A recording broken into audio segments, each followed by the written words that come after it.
గత అనేక సంవత్సరాల నుంచి ఎంత దుర్వినియోగం అయింది, ప్రజలకి ఉపయోగపడడం లేదని ఎన్నో సమస్యల మీద పిటిషన్స్ సుప్రీంకోర్టుకు వెళ్ళిన కారణంగా దీని మీద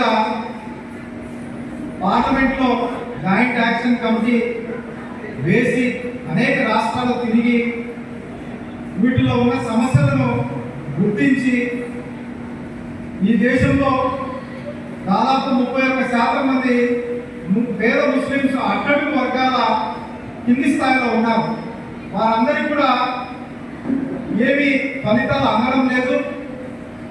దాదాపు దేశంలో 3వ అతిపెద్ద ల్యాండ్ బ్యాంక్ అంటే భూములున్న బోర్డు, వక్ఫ్ బోర్డు, 1 రైల్వే, 2 మిలిటరీ, 3 వక్ఫ్ బోర్డు ఉంది. ఈ వక్ఫ్ బోర్డుకు దాదాపు 9.3 లక్షల ఎకరాల భూమి ఉంది. ఇప్పటి వరకు దాంట్లో వచ్చే ఆదాయం 166 కోట్లు మాత్రమే చూపించి ఏదో వృధా భక్తిగా చిన్న చిన్న కార్యక్రమాలు చేస్తున్నారు.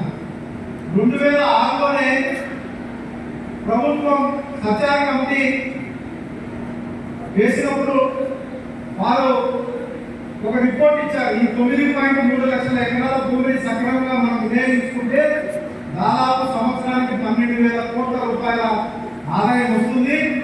ఆ వచ్చిన ఆదాయంతో పేద ముస్లిం వర్గాలందరికీ కూడా ఎంతో ఉపయోగపడుతుంది. వాళ్ళ చదువులు కానీ, ఎవరైనా ఇబ్బందులు ఉంటే వారికి కానీ, ఎవరైనా ఇంట్లో ఇబ్బందులు ఉన్న వారికి కానీ, చదువు కానీ, మిగతా హెల్త్ విషయాలు వీటన్నిటికీ ఉపయోగపడుతుందని వాళ్ళు చెప్పడం జరిగింది. ఇది 2006లో. మరి ఈరోజు 2025 అయితే అది ఇంకా ఎక్కువ ఆదాయం పెరిగింటారు.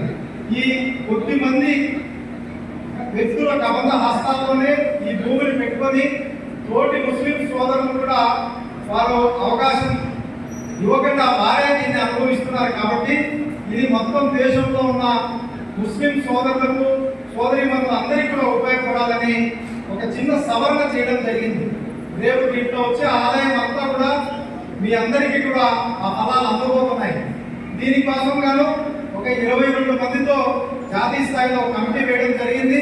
దాంట్లో మొత్తం కూడా ఇన్ని రోజులు వేరే ఎవరికి అవకాశం లేకుండా వారే ఈ కమిటీలో ఉన్నారు. ఈరోజు ముస్లిం మహిళ కూడా ఆ కమిటీలో భాగస్వామ్యం అవ్వబోతున్నారు. అలాగే ముస్లింస్ చిన్న చిన్న తెగలు ఉన్నారు, వారందరికీ కూడా ఈ కమిటీలో భాగస్వామ్యం కల్పించబోతున్నారు. కాబట్టి మీరందరూ కూడా రేపు ఆ ఫలాలు అడిగే హక్కు ఉంది, తీసుకునే హక్కు కల్పించినాడు. కాబట్టి నరేంద్ర మోడీ గారు ఇది ప్రజలకి ఎక్కడ ఇది అవుతుందో అనే ఉద్దేశంతో, మన మధ్య చిచ్చు పెట్టాలనే ఉద్దేశంతో ఈ లేనిపోని దాని మీద అపోహలు కల్పిస్తూ సోషల్ మీడియాలో ప్రచారం చేయడం వల్ల దీన్ని ఈరోజు దేశవ్యాప్తంగా అందరికీ ఒక మంచి అవగాహన కల్పించాలనే ఉద్దేశంతో ఇది మంచి కార్యక్రమం దేశవ్యాప్తంగా నిర్వహిస్తున్నారు.